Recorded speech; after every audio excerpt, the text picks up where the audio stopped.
part one. The reason why they have you to sign things is so that they can slap a lien on it and sell it as notes, no longer with them, but as a counterfeit security. But there is nothing backing it, and they've obtained it through fraud. But they are anxious to put the obligation on someone else, so it relieves them of their obligations. Because they don't have the note, as it's already been sold off. You then become the naked owner, but they're supposed to be the naked owner, and we should have the usufruct. Unbeknownst to you, you're being treated as a terrorist in your own country. We are living basically in a fictional reality. We are coming out of war, we're non-adverse, and we're not here to own anything. You see, once the application is completed, that's it, because the funds are supposed to be dispersed to the individual who needs it, but they're not doing that. Instead, they are creating a usufruct relationship, meaning that when a person applies for something, they sign their rights over to the state. So now the state has the right to move as power of attorney, which makes the person signing the application incompetent, like an infant who can't handle his or her affairs as they stick someone else in the obligation to complete his financial account. And it doesn't matter who they appoint. This is why you find that some people are hit with the obligation. So, with the bills they have you sign, you could do a reversionary trust. You could take that and sign it over to the United States Treasury, which then places the obligation under usufruct to settle the claim. That's it. You then sign everything over to the United States Treasury, excluding the middleman, who is the administrator who is acting wrongly. When you keep this up, guess who will go down and check out their books? You guessed it, the United States Treasury. You see, we are protected by international law, and the statutes no longer apply to us, as we are no longer at war once we move into the non-adversarial status. Now, that brings us to the HJR 192 and the A for V, which is the House Joint Resolution 192, 73rd Congress in session, June 5th, 1933. But that's a subject for another day. You see, before closing, there are so many people around the world that has come to the realization to figure out that the government has basically been lying to us. They've been committing fraud, and they have not provided full disclosure about what we're signing. Well then, would not that void the contract, void the ownership, and all the money that we paid into the system be returned to us? So you think about this and start learning this stuff for yourself. If this information has been beneficial to you, please give us a call or email us, and we can help you along the process of your journey. Your registered security using the stamp method. 31 CFR 328.5 displays the correct verbiage that should go on your stamp. Get a customized stamp made on sites like saltlakestamp.com. Once you receive the stamp, place it at the top left of your certificate of indebtedness or bill, not the bottom part like other people are telling you.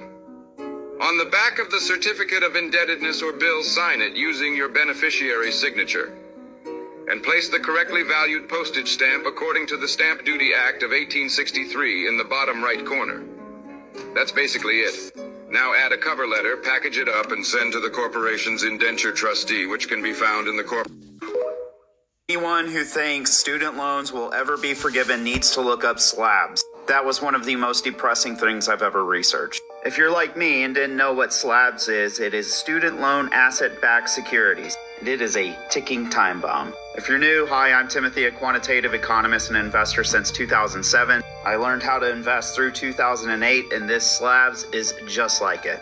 Long story short, student loans make up about $1.7 trillion, and they've been bundled up so that investors can go into these asset-backed securities, which is exactly how 2008 unfolded. They had all of these mortgages that were getting pumped out, and there came a point where people couldn't pay those mortgages. And from an investor standpoint, 2008 happened because they bundled all of these mortgages together into an asset-backed security. The thought was that, well, if you have thousands of mortgages bundled together, there's no way that this investment could fail. It did.